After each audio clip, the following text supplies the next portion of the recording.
Ja Morant last summer allegedly purportedly got into a fight with a high school kid. Went after knocking him upside his head with the same friend who was with him this time. He went in his house and came outside with a gun. There's still an investigation about that. This February, he and that same friend, who will remain nameless, because he ain't a part of it, he's not the story Ja Morant is, but that same friend, they were in Indianapolis. And there was an investigation made by the NBA because apparently his friend got into it with members of the Indiana Pacers party, which included security, and allegedly a red laser gun was pointed at them. Ja Morant was in that SUV. They couldn't prove that Ja Morant did that, so they kind of let it go. Then you had in March the incident where Ja Morant is at the strip club in Colorado. And because he's at the strip club doing his thing, making it rain, waving a gun, Memphis said, yo, suspension. NBA ultimately supported it. 8 games, over $600,000 it cost him. He's supposed to be done with that. April, he bounced out of the playoffs like by LeBron and AD. And now here we are in May, and it happened again. Here we go again. Here we go again, indeed. For the second time in a row, Memphis's young star Ja Morant has made the headlines for the wrong reasons. This time, for flexing a firearm on Instagram Live. I mean, the timing of this was kind of funny because almost exactly 2 months before the Instagram incident happened, Ja had a sit-down interview with Puppy Eyes saying, "The gun wasn't mine. It's not who I am. I don't condone any type of violence, but I take full responsibility, for my actions. Made a, bad mistake, and I can see the image, that I painted, over myself, with my recent mistakes. But in the future, I'm gonna show everybody who Ja really is, what I'm about, and change this narrative." Boy, that escalated quickly.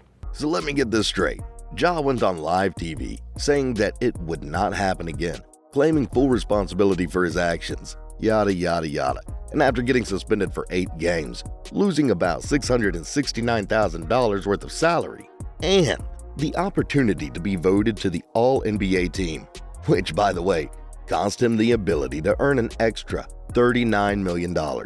Now, here he is, showing off his weapon, acting childish while millions of people are watching on Instagram, as if Ja doesn't care about his reputation being tarnished as well as all the money lost. We have a saying that goes, fool me once, shame on you. Fool me twice, shame on me. And at this point, Ja is making a fool, not just out of the NBA, but also for fans like us, who gave him a second chance and believed that he would change for the better. And as we saw in the viral clip, his recent behavior says otherwise, and even though he dropped another apology statement, it's becoming harder to believe the words coming out of his mouth right now, because we know that he might just shrug this one off and do it again in the future. When the first video came out, some people were citing and even protecting Ja, saying that he didn't do anything bad or break any law, and some were saying that he was just being himself and that he should be left alone. However, this was not the case when the latest video dropped, as a lot of people were disgusted by Ja's behavior, with one of them being Charles Barkley. First of all, you're not a thug. You're not a criminal. You're not a crook. You're a guy making $100 million a year, $200 million to dribble a stupid basketball, and you hit the lottery. We all hit the lottery to do something. There's people out there work 9 to 5, 8 and 9 hours a week, gonna make $25,000 a year. They would kill to be in our situation. And Kenny's right. At some point, it's not your friends. Bill Parcells used to always say, and I love it, he says, "Yo, man, you're just an unlucky dude. Bad stuff happen around you all the time. You're just an unlucky dude." No, man. You got to look in the mirror and say, "Yo, you know what? Maybe I'm the problem." Now, another guy who was completely disappointed with Ja's stupid behavior was League Commissioner Adam Silver. And in an interview, he said that he was completely shocked when he saw the clip. We talked directly about the consequences first before we got to a subsequent potential to have done something wrong. We were very focused on the misconduct that was in front of us at the time. And frankly, most of our conversation was about how incredibly serious the first incident was of waving, a firearm on social media. And again, and the consequences there, an 8-game suspension was pretty serious and something that he, at least to me, seemed to take incredibly seriously in that time. And we spoke for a long time about not just the consequences that could have on his career, but the safety issues around it could have injured, maimed, killed himself, someone else. With an act like that, I at least was left with the sense that he was taking this incredibly seriously. So honestly, I was shocked when I saw this weekend that video. Now, we're in the process of investigating it, and we'll figure out exactly what happened to the best we can then. The video's a bit grainy and all that, but I'm assuming the worst, but we'll figure out, exactly what happened there. I mean, this was like stabbing him in the back. Because if I remember correctly, a couple of months ago, Silver personally summoned Ja to his office. Both of them sat down and talked about how they're gonna hash things out. And just 2 months later, they're back at square one again. Silver has a reputation of protecting players whenever they get into trouble, especially in the same caliber as Morant. As we all know, he only gave Ja a slap on the wrist by suspending him for 8 games in his first offense. But now, all eyes are locked in on Adam Silver, on how he'll handle this situation moving forward. Currently, the NBA hasn't spoken on this matter, but I'm thinking it's going to be a tough punishment. Something along the lines of a 40 to 50 plus game suspension, or perhaps even a season-long suspension for Morant, not including fines, penalties, and other community programs that he'll be forced to attend. The reason why I say that is because, as Stephen A. said in the intro, this was not just the first or second time that Ja has gotten himself into trouble. I mean, first there was the punching incident involving a 17-year-old kid. According to police, Morant repeatedly punched the teenage boy in the head during a pickup basketball game at Morant's house. Morant and his friend struck the 17-year-old so hard that they knocked him to the ground and left him with a large knot on the side of his head.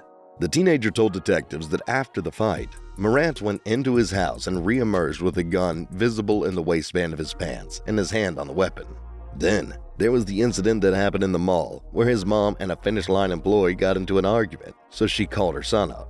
Ja Morant pulled up 9 dudes deep to the Memphis mall and wanted to have a conversation with this Finish Line employee.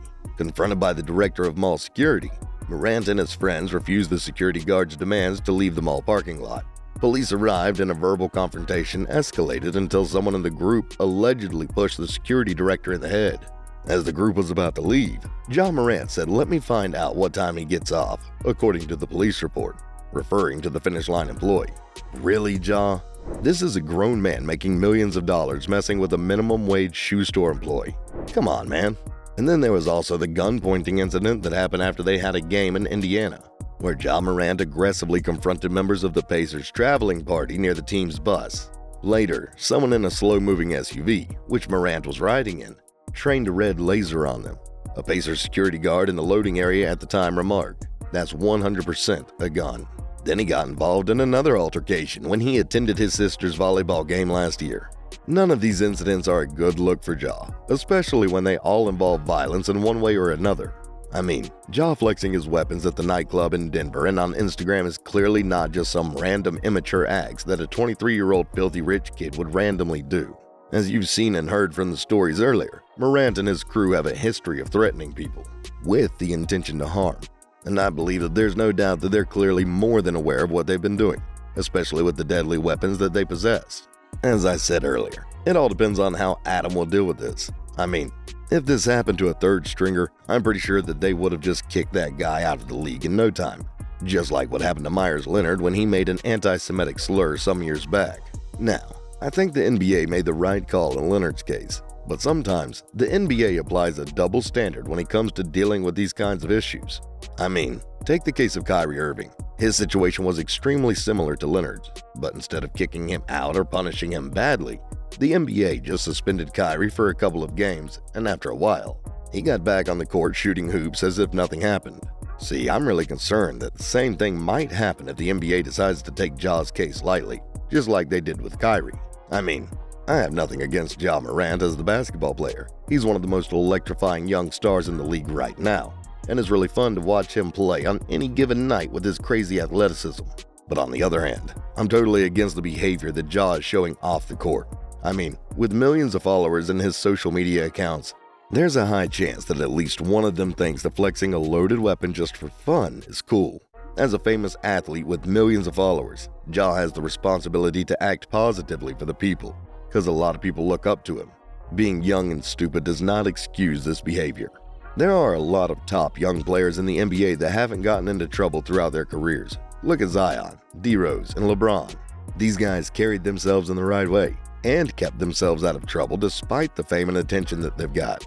I mean, all I'm trying to say is that Ja should learn from these guys. But at the moment, I think the NBA has to bring down the hammer and really punish Ja for his recent behavior. Because if not, who knows? He might do it again after a couple of weeks or months. Anyway, what do you guys think the NBA should do with Ja? Let me know your thoughts about this one by dropping your comments down below. If you guys enjoyed this breakdown, then we're sure you'll enjoy this next video on the screen as well. Go ahead and click it. It's free.